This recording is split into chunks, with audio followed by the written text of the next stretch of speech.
So, welcome to the Trauma Perspective, and this is the podcast on affordable mental health care. And when I say affordable, we also want to include talks about accessibility because we know that part of anything being affordable means that you actually have access to it. Mental health care is one of those topics in our country that is a hot topic right now, given everything that people have gone through with the pandemic and the social injustice that's took place over the years and over these last couple months, and then also with the most recent election, people have been left with many different types of traumatic stress in their life and many different changes, and so having access to affordable health care, but then affordable mental health care, period, is a topic that really needs to be discussed and talked about. Maybe we can hash through some of the major points and major issues of this topic. And so I have Susan Dean today, who's a therapist, joining me to have this conversation because she has a level of expertise and background in it that I find that her perspective is going to be pretty helpful in helping us really understand many different levels and aspects of how we can look at the problems with mental health care being affordable. So, Susan, can you introduce yourself and tell us a little bit about you? Yeah. Hey, Tasha. This is Susan Dean. So I am in the state of Florida, a licensed mental health counselor and a licensed marriage and family therapist. I'm also a what's called a qualified supervisor too, so I can supervise registered mental health counselor interns, registered marriage and family therapist interns in the state. But I'm also the founder and CEO of a nonprofit mental health company that's based out of Orlando, Florida. That's Agape Therapy Institute. And just over the years, I think running on the business side of things, trying to improve affordable and accessible mental health care, at least for the local community. I've learned a lot about the ins and the outs of affordable and accessible mental health care, what is and isn't possible, and really being able to see firsthand what some of the problems are that we're facing and why it's so hard to achieve. So, as we begin to start talking about this topic, I think we should just do a little bit of groundwork in letting people know that when we are discussing affordable mental health care, we are just confined to our understandings of mental health care in the United States. And we also are even more limited because of the way healthcare is set up in the US. And for our understandings, mental health care, we are still confined to the way in which Florida has, because that is where we are, the way in which Florida has, um, you know, changed the mental health care and the way in which it works within our state. Because every state uh, is a little different, which is another issue that we'll probably cover today. And so, when we talk about the way in which people access services through mental health care, we're going to be including these ways in which people pay for services. So, we're talking about people who access mental health care through Medicaid, through Medicare, through employer and covered insurance, even through COBRA. We're going to talk about private insurance that people may purchase, such as if you purchase insurance off of the healthcare marketplace. We're going to talk about how people can access coverage through EAP plans. We're including that. When people access mental health care through schools, because that is another resource that people use to access mental health care. And then also community mental health care, such as a community based mental health care facility that may be funded by state funds, also may be funded by donations. And we're going to talk about how we're going to include that as the structure in which the ways people access mental health care. And all of these ways in which people access services are actually going to be covered and are actually part of some of the strengths, but also weaknesses in the mental health care system in the U.S. So that is the basis for where we're starting. But I think to get sort of a good standing on why this topic is so relevant to Susan, I would like for her to sort of explain her practice and how her practice is actually a little different, maybe from the ways in which standard private, and we're discussing private mental health practices now, are established. Susan, can you tell us about Agape? Yeah, so the standard private practice is going to be, for profit. There's going to be some set fees, whether it's cash pay, or they're going to be billing insurance. So the fees aren't really going to vary very much.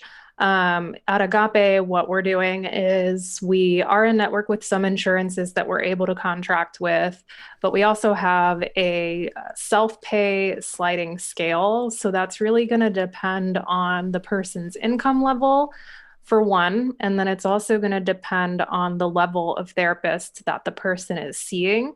So we've partnered up with the universities that are local here doing master's degree programs. Those are graduate level. That the students need clinical training. So we're partnering up with them. So that way the costs can be as low cost as possible. So at Agape, we have three levels. We have the graduate student interns, so they're still in school, they're doing their clinical rotations. And then we have the postgraduate intern who has their master's degree, who has clinical training, and they are newly licensed. So they have to be under the direction of a fully licensed therapist who's qualified to provide that supervision. And then we have the level three therapist that's the fully licensed therapist. So again, our costs will vary from as low as $25 on up to $150, just depending on the level of therapist and then the person's income when they apply.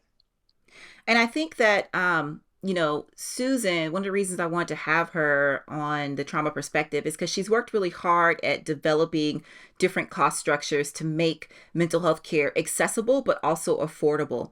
But with that, I'd also like to just let it be known, and I'm sure she would agree that the work that she has done works for the area that she's in. She has access to some resources that may not be necessarily available in every community, such as, a university, which does make her unique in how she's been able to really think about her practice. And we do recognize, even as we talk, that if you are in a more rural area, or if you're in maybe a more urban area with less resources, that some of these ways in which cost structures are created would have to be tweaked, and it would have to be applied to the area that you're in for it to actually work. So we just want to make sure that it's understood that with how diverse the mental health needs are in the United States,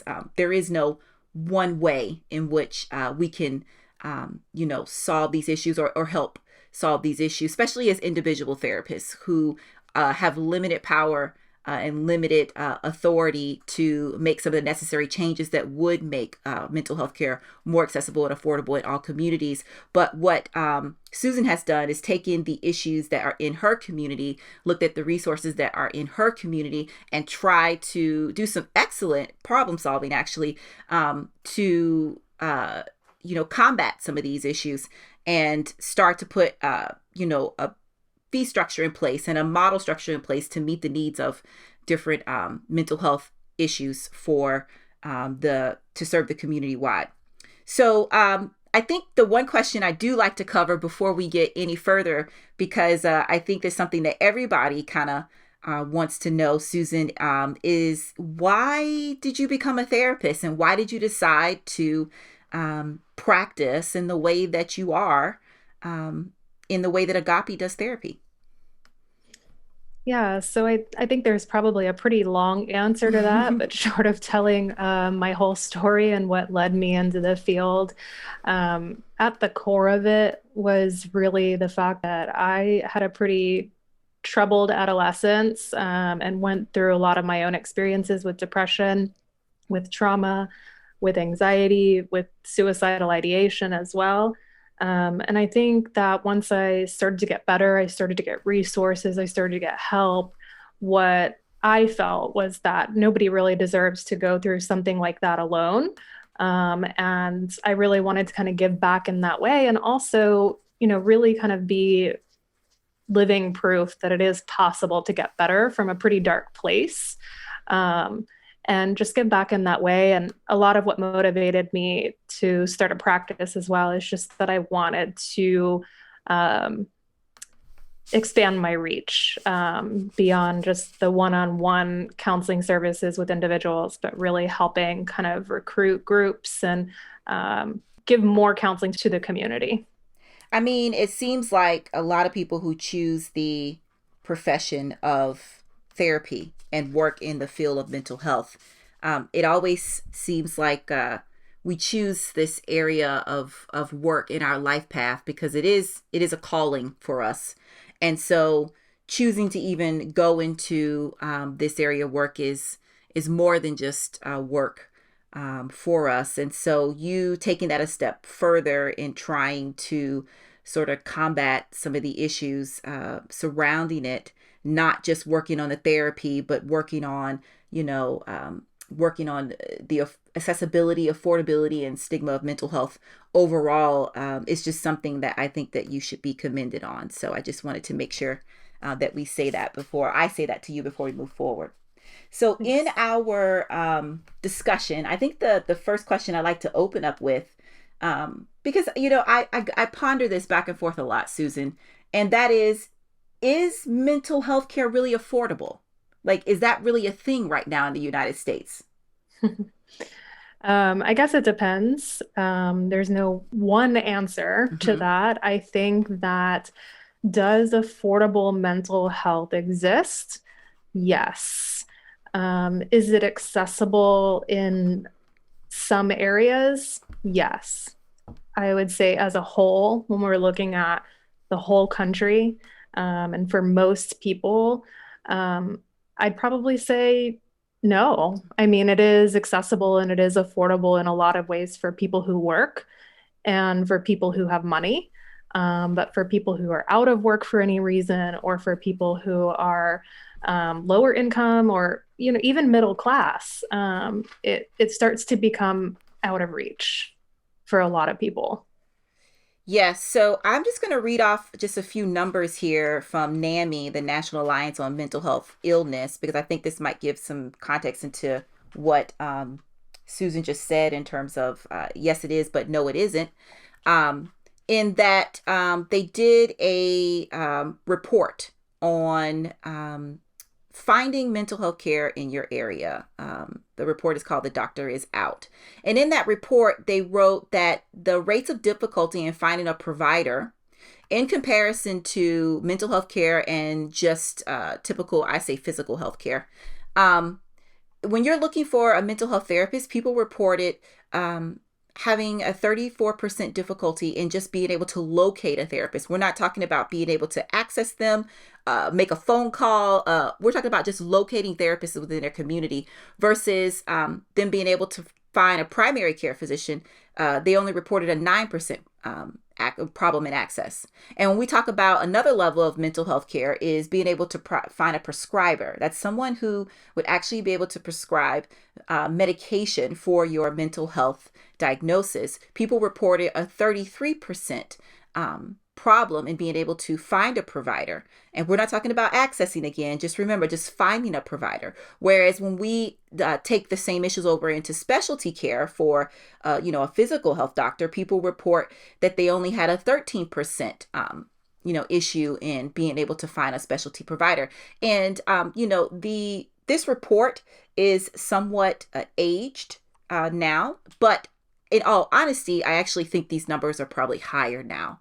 And then when we look at people, and that's just looking for a provider, when we go into people who are, let's just talk about people who are insured, people who have insurance, who's maybe paying for an insurance plan, or maybe they are using their employee assistance, their EAP, or maybe they are on COBRA, or maybe they are able to access services through their employer, right?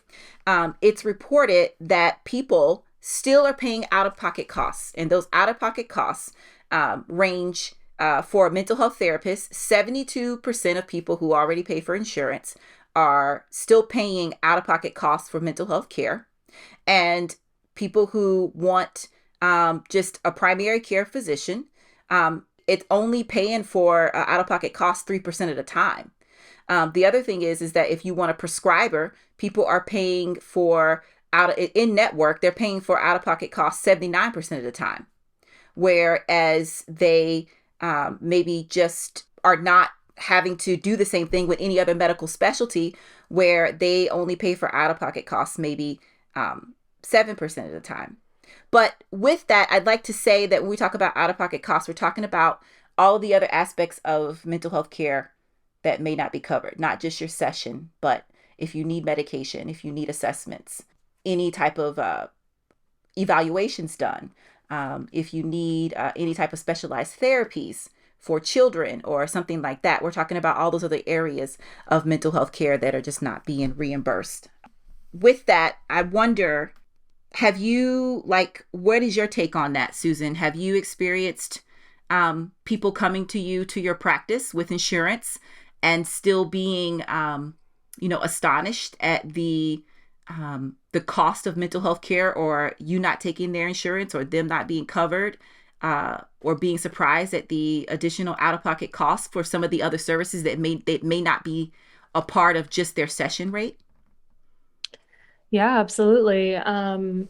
First, I think it's important to sort of distinguish like there's psychiatry, which is the medication piece of it, right? Then there's the therapy or the counseling piece. So those are your licensed mental health counselors, your licensed marriage and family therapists, your licensed clinical social workers.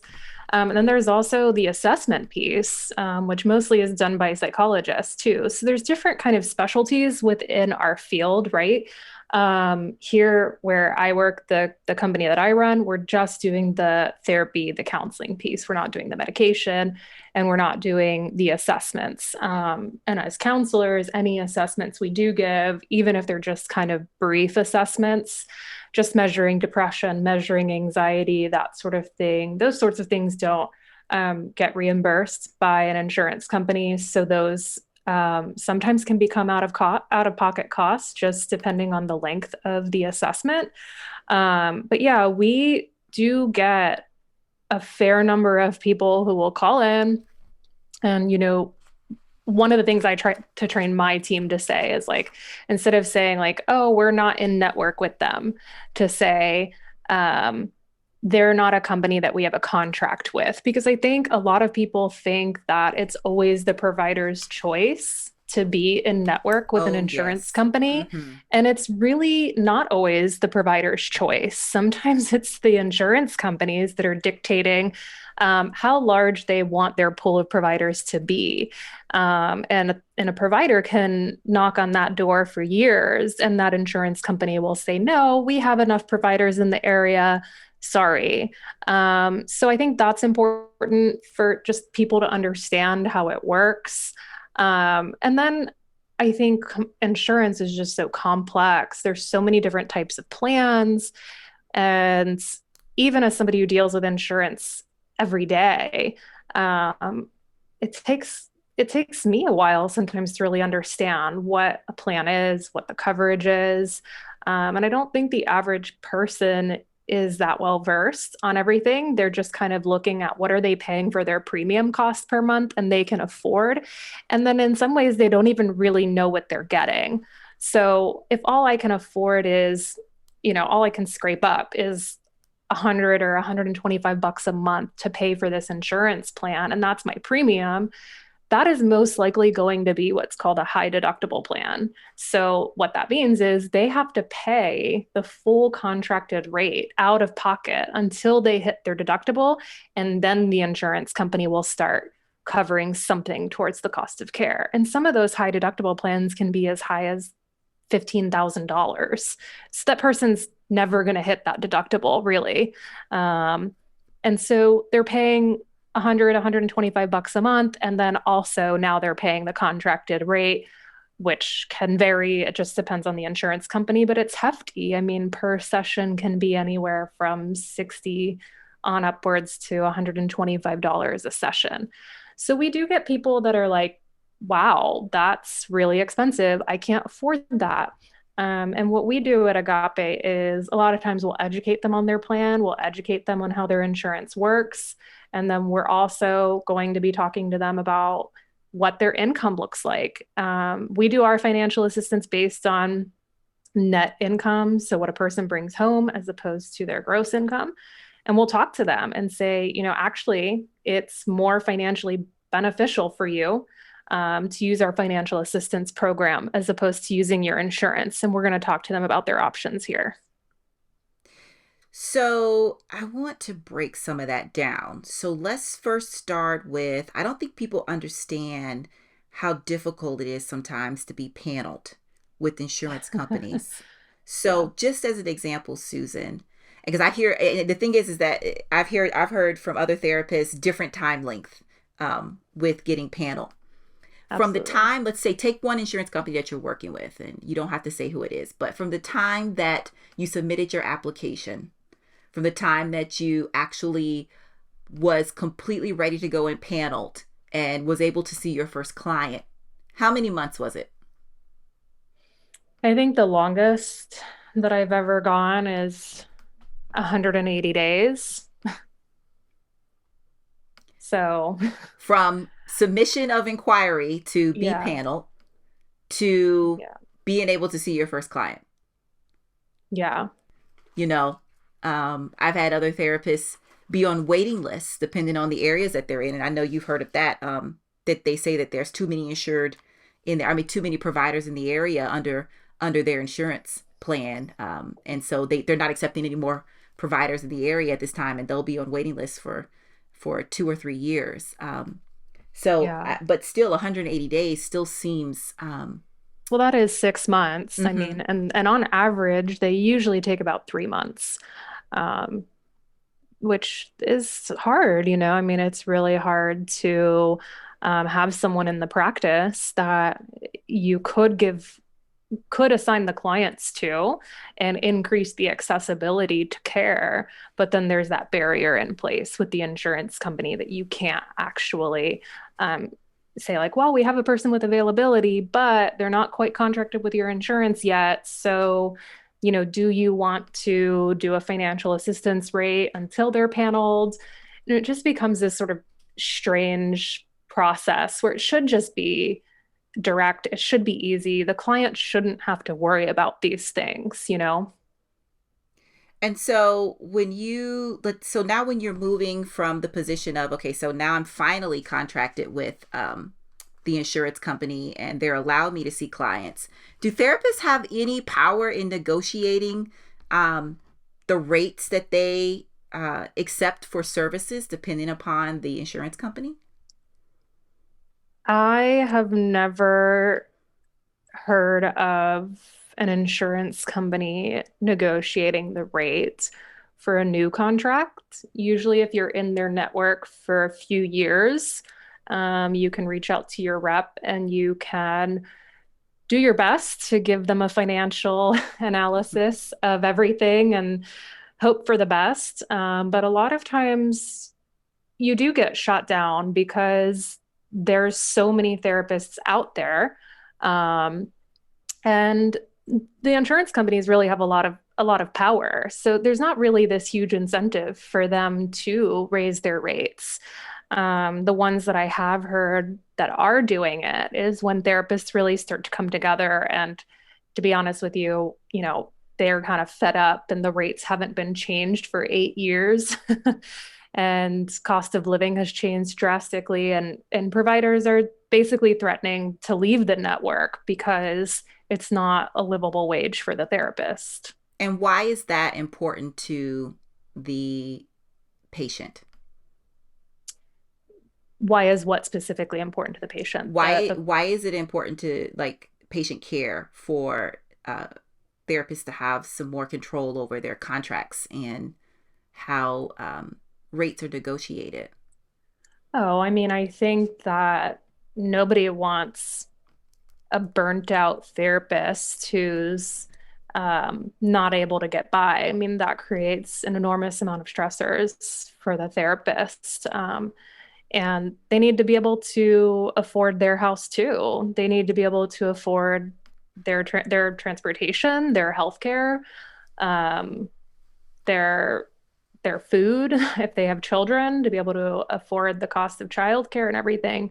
And some of the rates that insurance companies reimburse at are, rather offensive. Yes. And once again, I think we should just note that for the audience, that sometimes it does involve the region that you're in, and sometimes it does involve how dense the population that you're in the area that you're serving, but pretty much overall nationwide. The one of the issues that is believed by NAMI, the National Alliance on Mental Health, one of the issues that they believe that's affecting accessibility to mental health care is the reimbursement rates for psychiatrists and other mental health clinicians to be able to stay in business, to be able to serve their communities. So when we look at those issues and we look at mental health care, how is mental health care sort of different from the issues that show up in just healthcare, like physical healthcare in general? What are some of the major differences that you see with those two models? In terms of affordability. Affordability. Mm-hmm. Um, I think probably one of the biggest things is the frequency in which people are accessing mental health care. I mean, when you're going to any other specialist, you have a medical condition you're working on, and yes, you may need to see a specialist or a series of specialists over several appointments in a short period of time. But in counseling, it's really something that most people are doing on a weekly to biweekly basis over a pretty extended period of time. I mean, and the treatment itself can be pretty prolonged depending on what's presenting in the room. So those costs can really add up, those out-of-pocket costs to have that kind of investment in oneself. Yes, and I think that with mental health care, it's not sort of this come into your office visit. Let's say you have a scratchy throat and you're prescribed something, and then you go home, and 5 to 10 days you're feeling better, and you move on. Many times when people are dealing with certain mental health issues in their life, it requires a certain amount of sessions, like you said, weekly sessions, but it also requires a certain amount of time. And, if it's taken, 32 years of trauma for to get you in this seat in front of your therapist to start working on some of the ways in which you want your life to improve, it's not going to happen in our standard, 3 to 6 sessions, or 8 to 10 sessions. And I think that that may be something different that is not exactly understood too when we think about accessibility of affordable mental health care. The other thing is the structure of the day. Um, Susan, I think that just to kind of put it out there, doctors, when we talk about seeing more patients and making services more accessible and being able to do more therapy, doctors can access patients. They can see 4 or 5 patients an hour. They can see 8 patients an hour if they want to. How many patients does a therapist usually see an hour, Susan? Just one. Well, Yeah. unless it's a couple or a family. I mean, you're sitting with that Mm-hmm. person for an hour, or that couple or that family for an hour. So, I mean, every once in a while, you can kind of get it down to 45 minutes, if the person's doing well. Or if you're doing some maintenance booster sessions, you can do that in 30. But yeah, we're not rotating clients in and out every 10 to 15 minutes. So in essence, a good number for a therapist to be, functioning and to be fully engaged with their patients and to be completely able to be open and accessible by the people in front of them. How many patients can a therapist really see a week? And I mean, in your opinion, and still do good therapy? Yeah, so I mean, I think that's going to vary from therapist to therapist, but what I have most often seen here at Agape and the providers that we have is the sweet spot is really 5 to 6 a day, 4 to 5 days a week. And, maybe if they're doing 4 days a week, they could do 6 or 7 a day. But really does require a lot of very intentional listening, very intentional thought on the part of the therapist. So it's a lot of mental effort to be engaged even for 5 to 6 hours a day and then shifting from person to person, right? It's not just the same patient. They all come with different stories. They all come with different experiences of trauma. They all come with different conditions. And so for the therapist as well, we have to be really mindful of um, how we're feeling and how much of our own resources we have to give. So we're still providing quality care for the client too. So that automatically creates an accessibility challenge. I don't want to call it an Absolutely. issue because it's just the nature of the work we do. We don't do the type of work where we can just sort of turn people out like a factory, right? We do the type of work that requires us to actually take time and really get to know people's lives in how we help them. So in other professions, I've seen that, like, especially with like doctors, right? We're talking about like physical medicine doctors.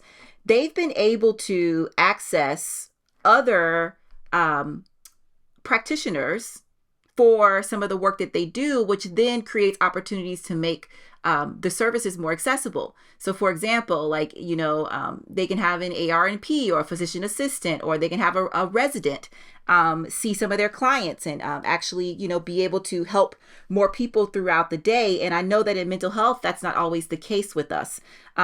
Some ways of access, such as Medicaid, allows for registered interns or peer specialists to be accessed as part of being able to do therapy or get help from a mental health professional. But there is really no other and I try to think about this over and over, but there's really no other ways in which people pay for mental health services that are really allowing that, Susan. But I know that you've been able to incorporate that into your practice. Can you talk a little bit about that?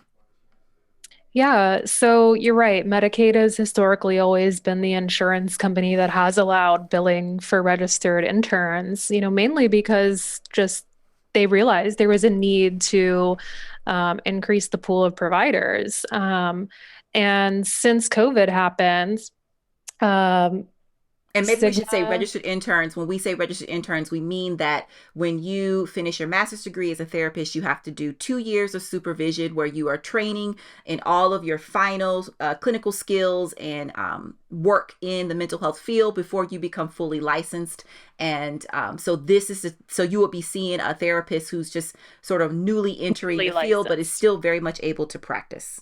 Mhm. Yeah, they're newly licensed, and I Mhm. kind of compare them to resident doctors. Yes. So Cigna now allows for billing of registered interns underneath the contracted licensed therapists. So they've jumped on board with recognizing there's a shortage, there's a need, reducing that barrier to accessing care. Um, I believe Aetna is now allowing it as well. And I've taken that information and I am working on contacting my representatives of the other insurance companies and really kind of talking to them about this problem, like particularly since COVID and politics and social injustices, demand for access to mental health care has drastically increased. So I've been reaching out to them to really advocate for you guys really need to consider this because I can't hire fast enough to keep up with how many people need help, especially not if y'all take 60 to 180 days to panel them either. Um, there's got to be a better way. So I do see some room for growth there, and there are some changes. The other thing that I've specifically addressed also is looking at the student intern. So that master's student who's in graduate school, they have finished their coursework, which, by the way, in mental health, a master's degree is twice as long as most master's degrees. And they're in the end doing their clinical training. Yeah, I don't think So, people realize that you stay for your master's degree at a minimum, depending on how long you're able to complete it, 3 years at a minimum. yeah, Mm-hmm. 60 credits, which Mm-hmm. most master's degrees are 30 to 36. So we do have a long graduate program. And we're partnering with the universities to bring them in. And those student interns doing the training, they're not, getting paid. They're doing it as part of school. That doesn't mean they don't come with overhead costs, but it really does mean we're able to provide very low cost care and we're able to really cater to the needs of the lowest income individuals, couples, and families in the community. And so just little changes and tweaks like that in mental health could mean big advances in mental health care being more accessible to people. So then I have to play a little bit of the devil's advocate and say, Susan, why it like is that safe? Like, is it safe to have someone who's not licensed providing you therapy? I think, there's always risks when it comes to counseling, period. But these are also students who have completed a bachelor's degree. They have applied to the school that they're in. They have been accepted into that school. They have been monitored, managed, and taught by PhD level um, mental health professionals and or people who are also therapists in the community. And they're at the end of the program too. So they have been highly trained and highly vetted up until this point. This is not somebody who's just coming in with no knowledge and no experience whatsoever. And they're highly supervised when they're students. They have faculty supervision one on one, they have group supervision at their school, they have one on one supervision with their site supervisor, which at Agape would be considered the site, and they have group supervision at their site. So they're also getting several hours of supervision from fully licensed therapists. And in that sense, I mean, we've never had a big concern for, oh no, like this isn't safe, this isn't right. I mean, when you really look at the quality of work that they're doing and you get client feedback, so many of them, aren't necessarily differentiating from the quality of therapy that they're getting from some of the students compared to the more experienced therapists. So I think that this is definitely an avenue that helps make mental health care more accessible in terms of doing therapy and being able to sit in front of a professional and really get some help. But we do know there are just a couple other limitations to working with a non-licensed intern versus a licensed intern. And some of those things are people just need to be aware that if you have something very specific that you need, a social security evaluation, or maybe you're going to court and you need certain documentation or paperwork, or maybe you are in a custody hearing and you need a certain level of expertise. I would say that you need to really consider as you access services what the level of therapy that you need, so that you're not necessarily choosing an option that's not going to serve you the best for your particular level of expertise needed and particular type of therapy. I wonder if you could just give a little bit of clarification on that, Susan, so that people can understand how to choose the therapist that they may need, even if they are looking at affordability, to consider all areas of what their needs are when accessing services. Yeah, in our model, we do have a care coordination team, which is where a client will start, and they're going to try and assess what are you coming in for? What do you need? And is a student going to be appropriate if you're looking for that low cost option? It isn't always appropriate. Sometimes people come in with higher acuity and they really do need someone with higher qualifications to see. I would also say the students are strictly going to be counseling. So if you know you're coming in needing something for Social Security, if you know you're coming in needing something that's going to be related to court, those are services that counselors provide, depending on the counselor, but they're not counseling itself.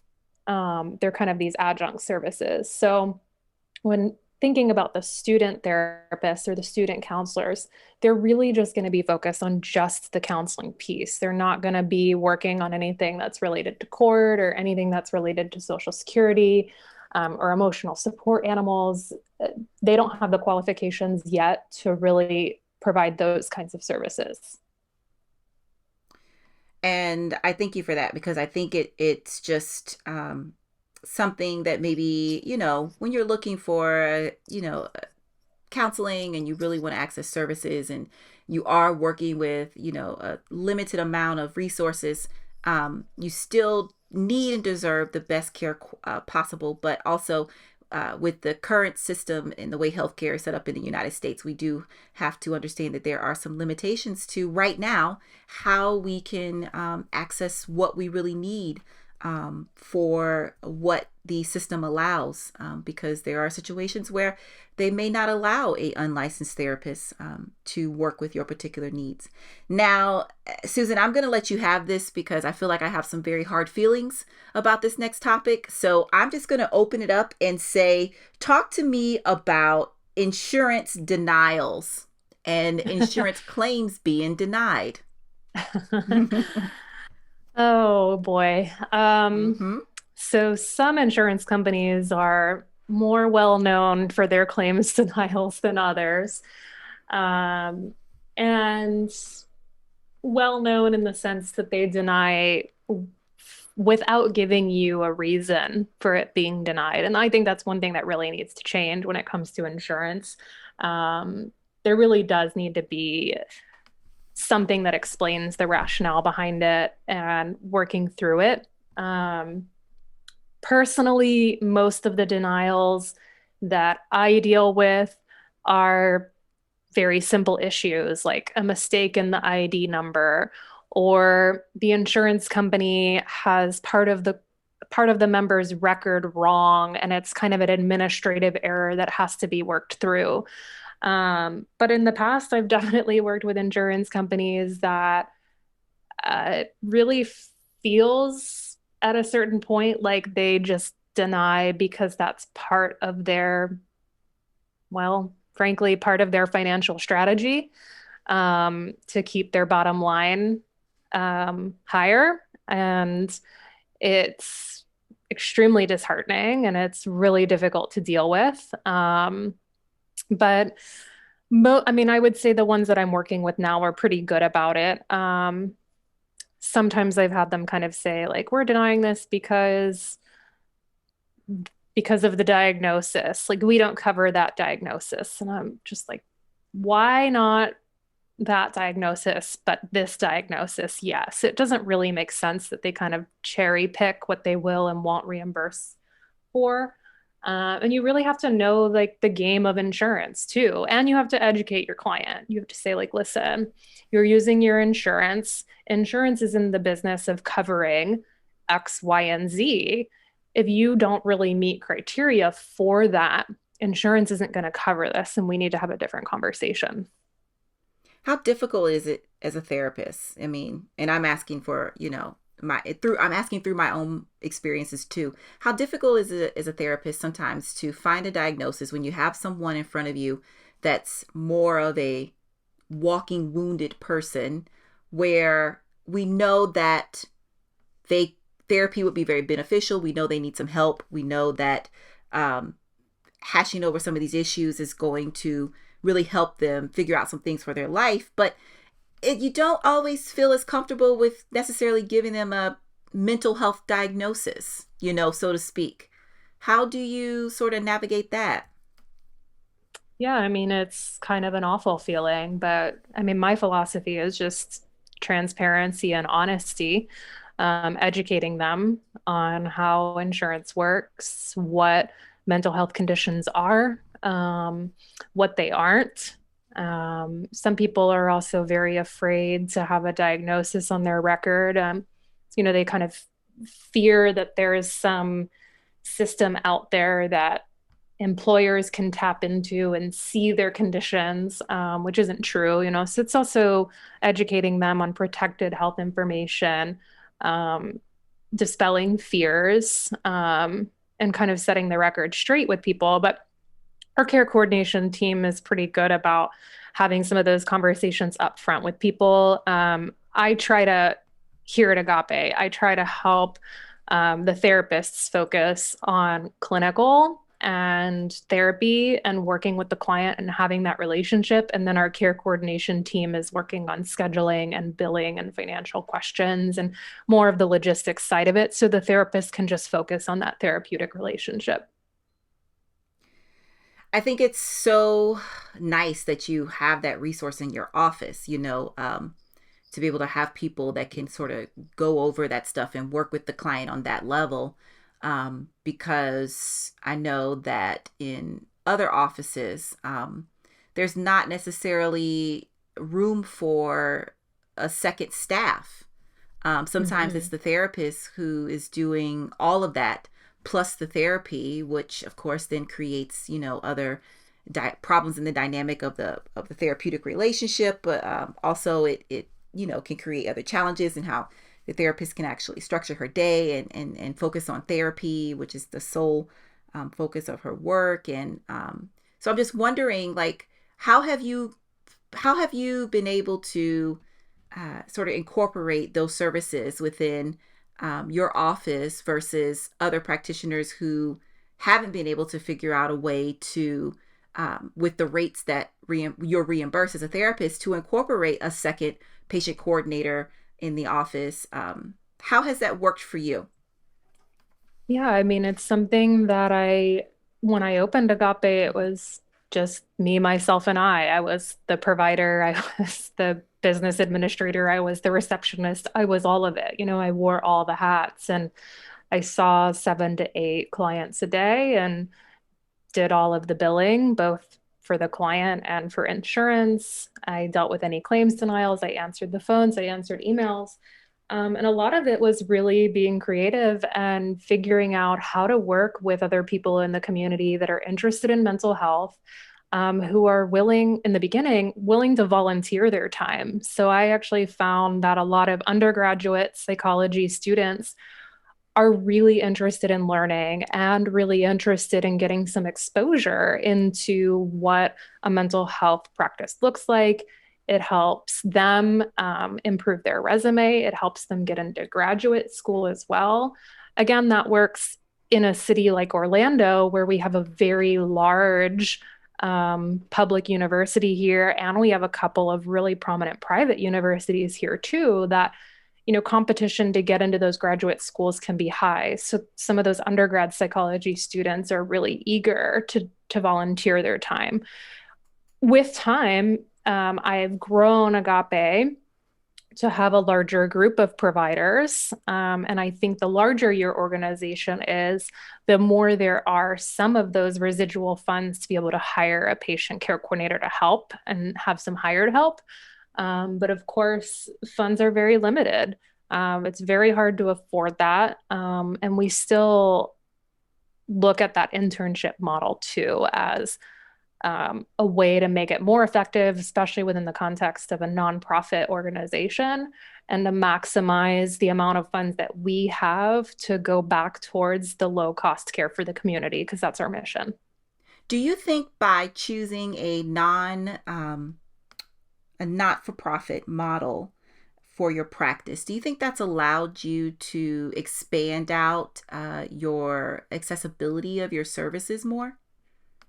Yeah, absolutely. I mean, the IRS is favorable to healthcare organizations and education organizations in terms of granting that tax exempt status. So, as a not-for-profit organization that's tax exempt by the IRS, I mean, that equates to all that money that might have been paid in taxes for the corporation to go directly back to a financial assistance program. And it does help keep cost of care lower because it's one less overhead cost we have. Susan, do you think that if, therapists, like let's just say individual therapists, are to stay in therapy, because I know that you know, through COVID, there's been some changes to mental health in terms of seeing people in office versus going virtual versus all the other changes that have taken place.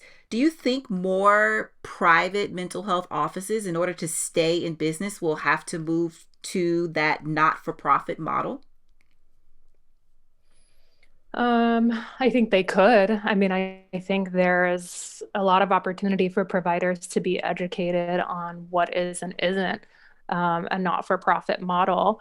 Um, Not-for-profit doesn't necessarily mean that there aren't fees for service. Mm-hmm. It's that you've created a model that shows you have a mission, and here's the strategy of how you're going to get to that mission. And every single person in the organization who is being paid wages, you've proven that what they are being paid is fair and reasonable. So we're using some of that data from the Bureau of Labor Statistics, for example, by the government. So you're always kind of assessing what is the normal, what is the average wage for this particular occupation. So nobody's really getting overpaid or like, hey, there's all this money left. I'm going to go buy a boat. That's not going to happen in a nonprofit.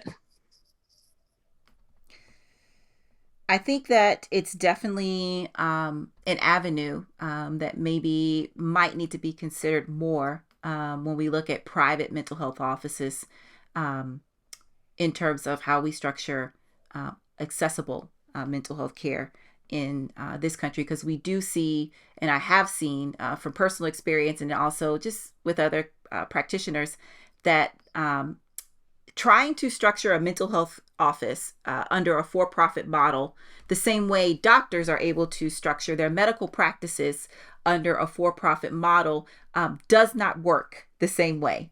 So I do think there's something to be said for the way in which you have started navigating this world. And, I look forward to seeing more things come out of that, because I really feel like it is an avenue that could really not just be beneficial for helping people, but also beneficial for keeping private practitioners of mental health in the community, because that's something that's very important. The number of private people having private offices, mental health offices in the community has actually gone down, especially since COVID. And so I think different ways in which we start to talk about this problem and bring it to people's attention is very important. So, one of the other ways in which we see um, access to mental health be more accessible is license portability. Can you explain a little bit of what license portability is? Yeah, sure. Mhm. So each state has its own Department of Health that controls licenses for healthcare providers and, medical, mental health, you name it. And historically, you are licensed in your state and you can only provide to residents of that state. So if I'm licensed in Florida, I am not able to provide counseling to anyone in Georgia or Washington or New York or anything like that. There So, is just for a little bit some, of clarity, so Susan, yeah, just so that people understand, so that means like I can go to the University of Georgia and I can get a master's degree from the University of Georgia, do all my clinical work at the University of Georgia, and then move to Florida and take my test to get licensed in Florida and hold the same master's degree that I had in Georgia as I now do in Florida, the same education, the same experience, but I would not be able to practice in Georgia. correct. Makes no sense. Correct. And it's becoming slightly more common for other states to recognize that you have a license from another state that's comparable, and we will also give you a license to provide. However, as most healthcare providers know, applying for a license is not cheap. Maintaining a license is not cheap.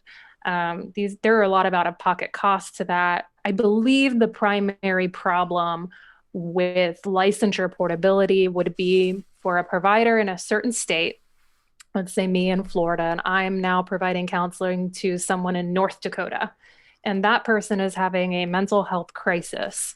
I know nothing about the emergency resources or the acts or the bills of North Dakota on how to get that person to an emergency clinic if they are a threat to their own life. So there is that piece that I think needs to be kind of figured out if we're going to go full licensure portability or the counseling compact to be enacted across more states. That's I think that to me that's the biggest barrier. So that brings me to the next question because as therapists, we know some of the pros and cons with license portability, and then now because of COVID, telehealth. And so I think you and I can both agree that there are some pros to making mental health more accessible through telehealth um, types of services and telehealth access. But we also have some negatives to that. And I think that we're seeing companies like BetterHelp, for example, pop up, and they are just advertising and preaching and recruiting therapists to go online and do therapy, and you have no paperwork. You don't take any notes. You don't keep any documentation on your clients. And therapists are getting recruited, and they're working and seeing clients in the U.S., but also in different countries. I know a therapist that has half of her caseload between Switzerland, Japan, Sweden, and it's just it's a very interesting situation. But what like what are where does that put us, Susan? Like, there's some real concerns when we talk about accessing mental health care, and you just mentioned one of them with services like BetterHelp. It sounds great, and of course, we love the idea of people being able to, get online or pick up their phone and have a therapist right there when they need it. But I know that there are some concerns. What are your thoughts? Yeah, I mean, there's not a lot of quality control over a company like that. And they don't claim to have therapists as employees. They claim to kind of be a place where people have access to therapists who are independent contractors. So they kind of like wipe their hands of liability. And you're right. I mean, the therapist themselves doesn't even have access to any information on the person that they are talking to other than their first name and their age. They don't know what Mm, they look like. They don't know their last name. They don't know their address. They don't know anything. And sometimes online becomes, someone who's in crisis and is having suicidal thoughts or maybe not even fully formed suicidal thoughts, but still a deep place of depression. It is great that they're online and they see something that says help is available and it's easy to access. However, they need more than to be able to talk to a therapist online via chat. Um, that it's really hard to make a therapeutic relationship out of that. And um, I think the quality of service just really suffers when you go into kind of these like quick fixes or like too quick of access. There needs to be some quality control too. I think that just sort of puts into perspective um, that, for the most part, I think therapists really identify with wanting clients to, like you said, be able to see that help button online, press it, and get help. And I think therapists really um, like the idea of maybe doing some video conferencing with clients or chat to be able to provide those moments, to be in those moments where people have a need and be able to meet that need. Uh, I'm just wondering, with these new avenues of access being created, and then also affordability, because, BetterHelp also preaches the model of levels of affordability. So if you are someone who maybe feels like you can't afford a session, then you could like get an email or you can get a text message. So there's levels of access and levels of affordability, and I think all that's great. But I wonder, like you mentioned before, I wonder how much we're losing in lost in the translation of quality care, or actually fully developing that therapeutic alliance in building a relationship? Or should we be looking at access to care as far as mental health care and services like BetterHelp as just being, you know, sort of one time temporary, sort of in the meantime before you can get in to see, your therapist, resources that you can use to sort of, for lack of a better word, keep you alive, or Yeah. keep you engaged. Um, Yeah, I think like some access to someone to talk to and to talk about the symptoms you're having and almost like helping create a plan with this person. Like, here's what you're telling me, here's what I kind of think is going on, here are my recommendations, so on and so forth. And I think it can also work for individuals who aren't a higher acuity in terms of their mental health condition. mhm. In those cases, I think something like that model works really well. I think the problem is when you get someone who, oh my gosh, like the level of trauma that they've been through, and this poor person, like the only thing that they have right now is a chat room with a therapist, and they're, kind of expecting therapy. Um, and I don't think the integrity of therapy can really be held up in a model like that. And so it would require some education, I think, from the therapist with the person that they're talking to and helping them get to a therapist face to face. I mean, Tasha, you and I both know as therapists who have worked with individuals who have a lot of trauma, nothing can replace the one on one, face to face in the therapy room work that happens. That just can't really happen in a chat room online. It's never going to happen in a chat room online. Not with trauma. You're absolutely right.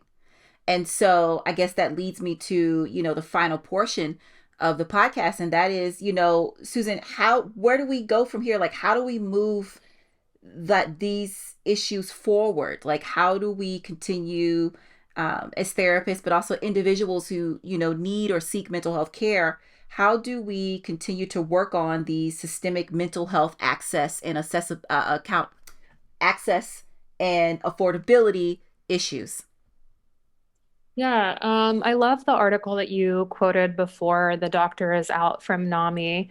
I know they talk about auditing insurance companies and making sure that they're actually adhering to parity. I think that also needs to happen with employers too. I still know employers out there who offer medical coverage but not mental health coverage. Where's the auditing of this? I think that there needs to be some standardization of rates for insurance companies to adhere to CMS.gov physician fee schedule rates. Absolutely. They do Um, not follow those rates. no, they don't. And there needs to be some standardization on what the value is of our services. It cannot range from one contract at an insurance company that says the value of therapy is $30 and then all the way to the other end, some of them say, well, we think it's 105. Because what happens is for the client whose insurance pays 30 versus the client whose insurance pays 105, we can see the pitfall of that. You know, what kind of providers can even take $30 an $30? hour. Yeah. Yeah. And that's like, not including your rent, your electric, your water, your licensure costs, your liability insurance costs. Just People are employed in your office for that hour. people are employed in your office. I mean, there the continuing education units that you have to do, right? The credit card processing fees, your claims processing fees. That that $30 quickly becomes $5 is what happens.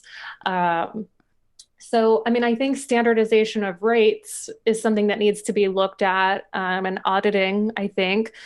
I think also being really creative and thinking outside of the box. I mean, I think we need to look at, what does wellness look like in our society, outside of looking at just insurance and outside of looking at just the traditional therapy model, like how do we create a more therapeutic society in general? What's going on in our culture that's also leading to, and I know this is a whole other topic, but that's Mm-hmm. also leading to these really high rates of mental health conditions and suicide kind of skyrocketing. Those are really important, I think, to look at.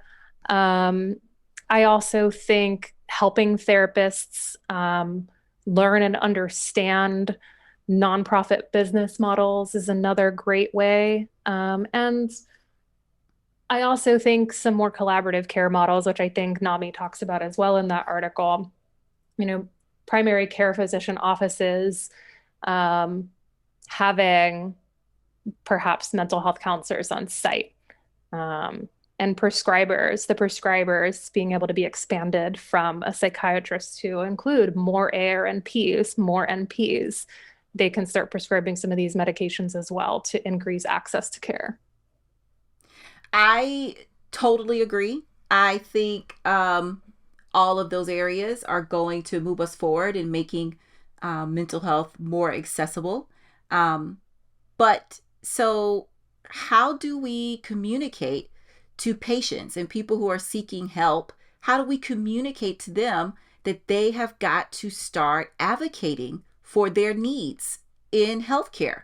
They have got to start, because I find that people are, as humans, we can be a little bit reactive versus proactive, and so we don't really know to think about things or to consider how important they are to our life until we got a 16-year-old at home who's thinking about suicide because they have bullied in school, or we ourselves are experiencing an extreme amount of workplace stress or traumatic stress or even workplace bullying, and now we know we need help, and then all of a sudden we realize that mental health care in this country just sucks when it comes to really being able to access the help that you need.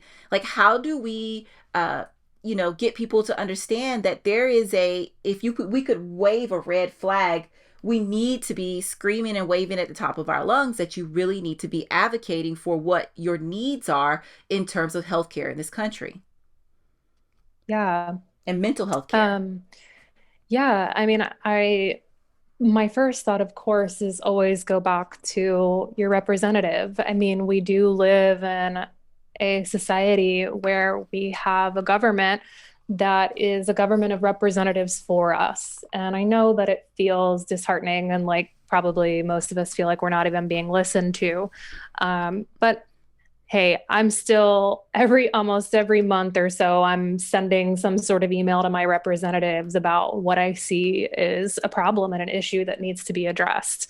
And voices matter, especially in numbers. So I think that's something. I also think that a lot of people don't realize that they can call their insurance company and talk to someone there and say, listen, this is what is happening. What are my options? What can I do? Sometimes insurance companies have a certain number of EAPs that for the EAP is no cost to the client, and sometimes they'll give them more. If you just ask and say, listen, 3 more would really help me just to get on my feet or something like that. And the insurance company will cover that cost at 100%. Um, don't be afraid to reach out. Don't be afraid to ask. And don't be afraid to just say, here's where I am, and this is the kind of help that I need. And I'd like to add, don't wait until you get into your therapist's office to be ready to ask for help. Uh, Yeah. we are there and help on a certain level. But when it comes to some of these issues, like Susan said, you've got to ask the right person. And that person is your representative. That person is calling your insurance company. Sometimes as a therapist, there's only so much the insurance company honestly is going to listen to us or want to really take us sort of seriously. But you are the person that is on the policy, and you are paying for healthcare, mental health care that you are entitled to. And so, with that, you have to sometimes be the squeakier wheel in some of this to get the job done. It does not start in the therapist's office when you arrive, and it doesn't stop after you leave. It's going to take a team approach in order to combat some of these issues that we're facing right now in mental health care. Yeah, and I think creating more dialogue around it, as you and I are doing now, I mean, just getting the conversations going, helping people understand how the system works, and collectively working on resolutions that also work for us as a society. Absolutely. Susan, before we close out today, is there anything you feel like you need to say, or anything that we did not cover that needs to be said about this issue? Well, we covered a lot of ground. I'm sure there is always more to be said when it Mm-hmm. comes to the complex world of mental health and insurance. I think one thing just came to mind that we didn't touch on was peer support services, Yes. um, and those needing to be recognized as highly valuable as well.